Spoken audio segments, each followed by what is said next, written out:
Good morning, students. Today's subject is Constitutional Law. This subject is for the LLB first year students for the 3-year degree program. In my last class, I have discussed with you about the introduction of the constitutional law and the objectives behind to enforce or enact or adopt the constitutional law. In the continuance of this topic, I'll discuss with you today an overview of Indian Constitution parts and articles. What does it mean by an overview of Indian Constitution parts and articles? I'll discuss with you in detail that what exists for the parts and what stands for the articles. So let us start today's talk on the topic an overview of Indian Constitutional parts and articles. Good morning students. कल हमने constitutional law की first class में मैंने आपके साथ discussion किया था कि कॉन्स्टिट्यूशनल लॉ क्या होता है, उसका ब्रीफ इंट्रोडक्शन हमने डिस्कस किया. एनफोर्समेंट डेट और अडॉप्शन डेट ऑफ कॉन्स्टिट्यूशन जो था वो हमने डिस्कस किया. उसके पीछे रीज़न क्या था कि हमें कॉन्स्टिट्यूशन को लागू करना पड़ा हमारे देश में, वो सब हमने कल डिस्कस किया. इसके साथ ऑब्जेक्टिव्स और जो कॉन्स्टिट्यूशन के गोल्स हैं हम सभी के लिए, उनके बारे में भी हमने कल डिटेल में डिस्कस किया था. तो इसी क्लास को आगे बढ़ाते हुए आज हम बात करेंगे कि कॉन्स्टिट्यूशन का, मैं यहाँ पे आपको एक रिफ्लेक्शन दे रही हूँ कि हम कॉन्स्टिट्यूशन के अंदर आने वाले टाइम में क्या क्या पढ़ेंगे अपनी क्लासेस के अंदर. तो उसका एक ब्रीफ ओवरव्यू मैं आपको देने की कोशिश कर रही हूँ आज. तो सबसे पहले मैं आपको यहाँ बताना चाहती हूँ कि कॉन्स्टिट्यूशन के अंदर जब हम कॉन्स्टिट्यूशन को स्टडी करते हैं, कॉन्स्टिट्यूशन लॉ को पढ़ते हैं, तो हम ये देखते हैं कि यहाँ पर कॉन्स्टिट्यूशन जो है वो कई पार्ट्स में डिवाइड है. ठीक है, पार्ट्स को यहाँ मतलब है हिंदी में भाग.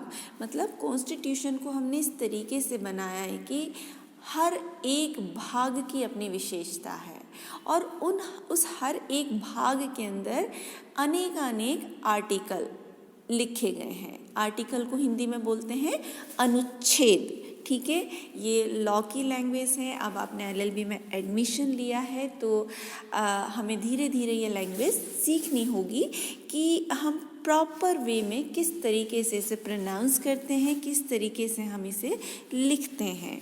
तो आज हम डिस्कस करेंगे कि भारत के संविधान के अंतर्गत कितने भागों में भारत के संविधान को बांटा गया है और कितने अनुच्छेद जो हैं इसके अंदर दिए गए हैं.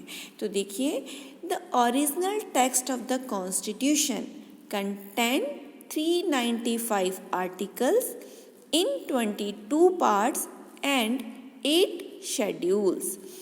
भारत का जो मूल संविधान है, ठीक है, जो 26 जनवरी 1950 को लागू हुआ था, उसके अंदर कब की बात कर रहे हैं हम? 26 जनवरी 1950 को जो संविधान लागू हुआ, तब उस समय भारत के संविधान के अंतर्गत 395 आर्टिकल अनुच्छेद थे जो कि 22 भागों में 22 पार्ट्स में डिवाइड थे और साथ ही साथ उसके अंदर 8 शेड्यूल्स, 8 अनुसूचियाँ, मतलब 8 अनुसूचियाँ भी दी गई थी. ये सब चीज़ें क्या होती हैं, जैसे जैसे आप मेरी क्लास में आगे बढ़ेंगे आपको ये सब चीज़ें इन डिटेल में समझ में आने लगेंगी. तो यहाँ तक क्लियर है. कुल 395 अनुच्छेद थे, 22 भागों में विभक्त थे और कुल 8 अनुसूचियाँ थी. कब? 26 जनवरी 1950 के समय जब भारत का संविधान लागू हुआ था.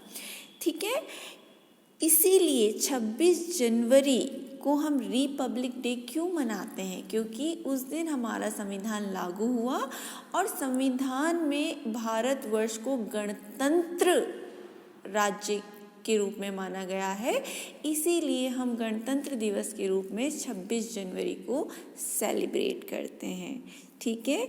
तो उम्मीद करती हूँ आप में से कुछ जो स्टूडेंट्स हैं उनके लिए शायद ये चीज़ बिल्कुल नई है कि 26 जनवरी को हम रिपब्लिक डे क्यों मनाते हैं, क्योंकि इस दिन हमने भारत को गणतंत्र के रूप में आत्मसात किया था और हमारे संविधान को लागू किया था। ठीक है, तो अब हम एक ओवरव्यू मैं आपको यहाँ पर दे रही हूँ कि किस प्रकार भारत के संविधान को पार्ट्स में डिवाइड किया गया है और किस प्रकार उसके अंदर अनुच्छेदों की व्यवस्था की गई है, आर्टिकल की व्यवस्था की गई है।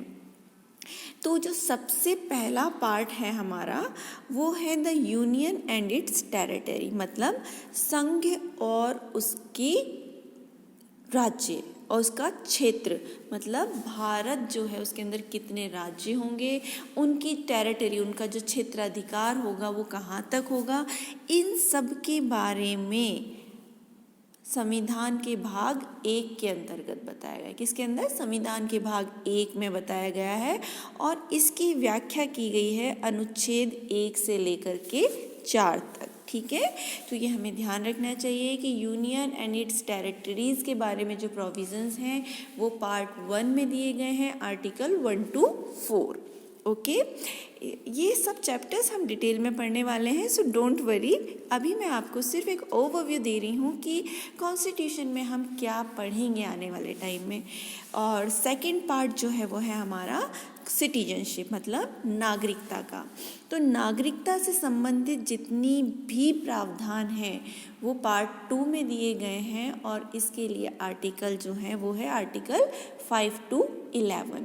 ठीक है, पार्ट 2 हमारी नागरिकता से संबंधित है और इसमें जो अनुच्छेद जहाँ पर इनका वर्णन किया गया है वो है आर्टिकल 5 to 11। ठीक है, the next part is fundamental. This is a very important chapter in the constitutional law of India.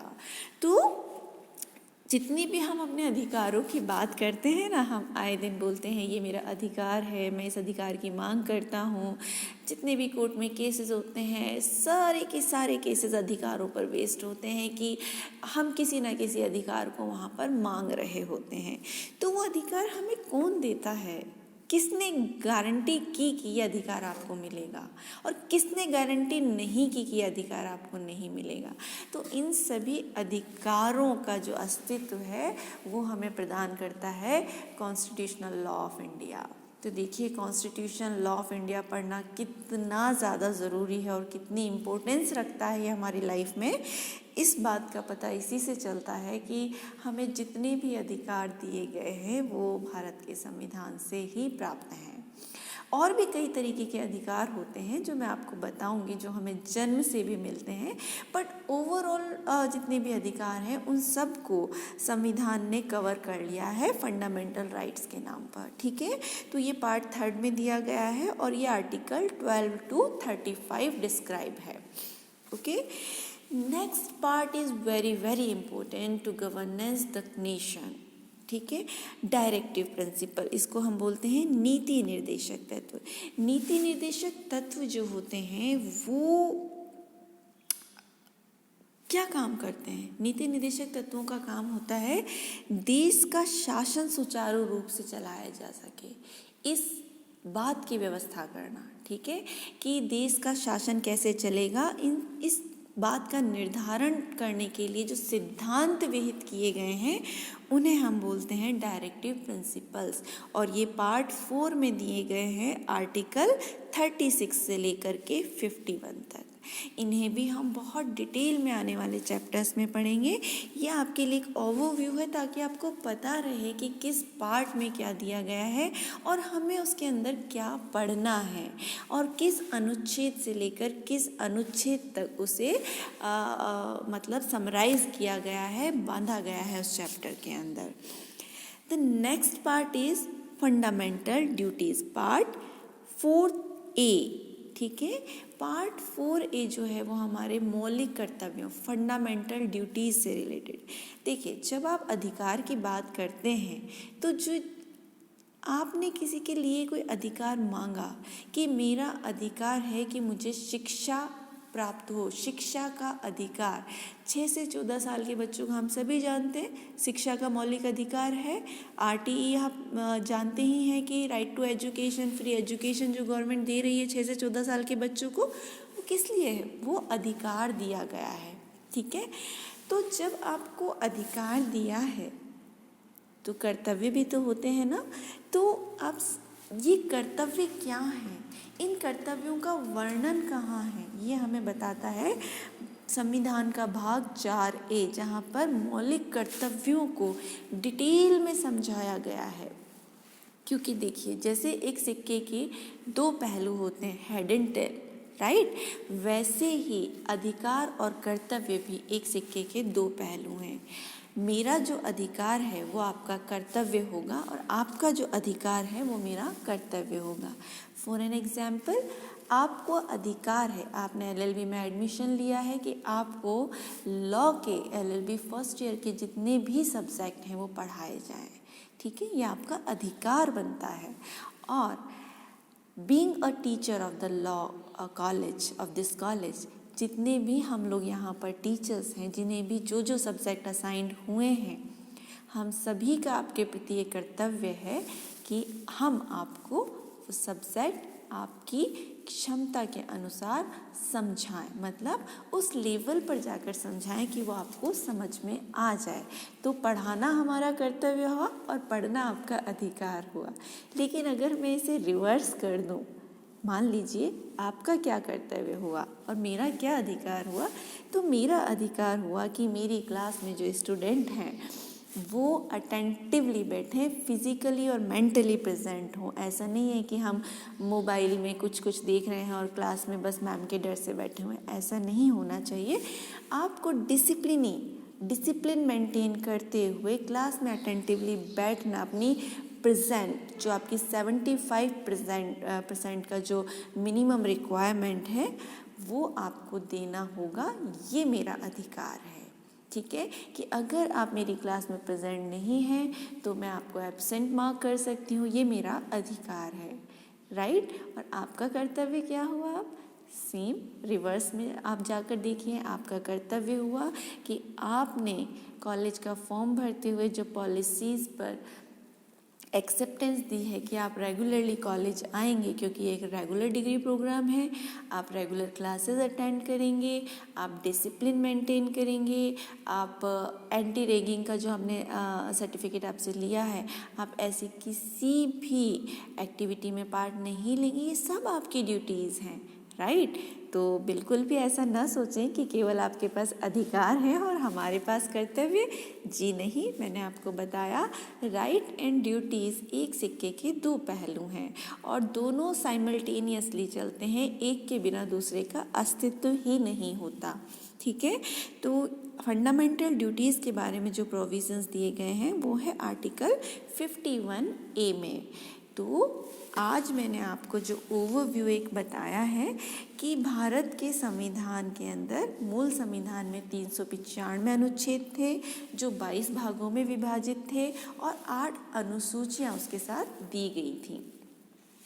उन्हीं भागों में से हमने आज पार्ट 4A तक डिस्कस किया कि पार्ट 1 में यूनियन और इसकी क्षेत्राधिकार के बारे में दिया गया है, पार्ट 2 में सिटीजनशिप है, पार्ट 3 में फंडामेंटल राइट हैं, पार्ट 4 में डायरेक्टिव प्रिंसिपल्स हैं जिन्हें हम नीति निदेशक तत्व बोलते हैं, और पार्ट 4A में फंडामेंटल ड्यूटीज़ हैं।